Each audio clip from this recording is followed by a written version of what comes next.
Whoa, you chose part 1, Earth Systems and Resources.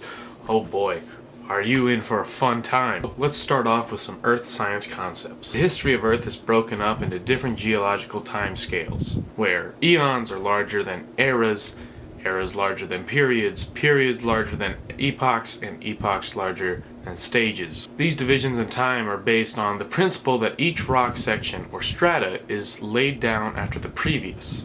Think of it like a trash can. As trash is thrown into the trash can throughout the day, the trash first thrown in at the beginning of the day remains at the bottom, and the most recent trash added is at the top of the bin.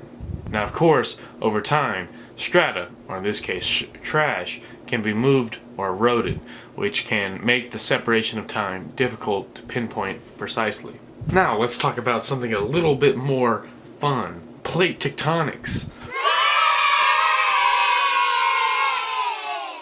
The Earth's surface is made up of multiple plates floating on denser materials, and these plates move because of heat and contact made with other plates. There are 3 main types of contact these plates make. The first is divergent boundaries. This is when 2 or more plates move away from one another, and this leads to seafloor spreading because of magma which rises up and then cools. The next type of contact is a convergent boundary. This occurs when 2 or more plates collide. They can collide and both be pushed up and create mountains such as the Himalayas. Conversely, one plate can be pushed below the other and lead to what are typically volcanic islands. And these are normally found on the edge on continents or occasionally in the middle of the ocean. And then that's called an ocean arc. Third is a transform fault boundary, which is when plates move past each other and grind on each other.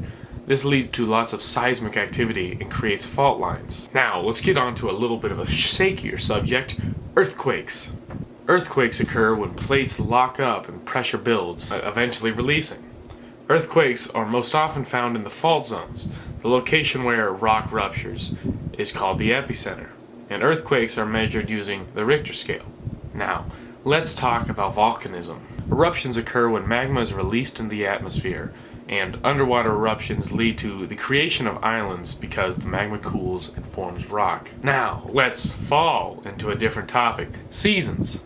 Seasons are caused by the Earth's rotation around the Sun while on its 23.5 degree axis. There are 4 predictable seasons observed on Earth: summer, spring, winter, and fall. Now, let's discuss the final topic for this unit, solar intensity and latitude. Latitude lines are used to measure northern and southern locations. Think fatitude, latitude. To remember, it goes around the waist of the Earth. Now, as you get closer to 0 degrees, or the equator, the average temperature will be higher than, say, it would be more north or south of that point. This is because the equator is closer to the sun. This concludes the first part of the Unit 1, Earth Systems and Resources. To see Part 2, please click on the left side of this for Atmosphere and More on Earth Systems and Resources. And then if you want to see a different unit, you can click on the right side of the screen and return back to the home video and choose a different unit.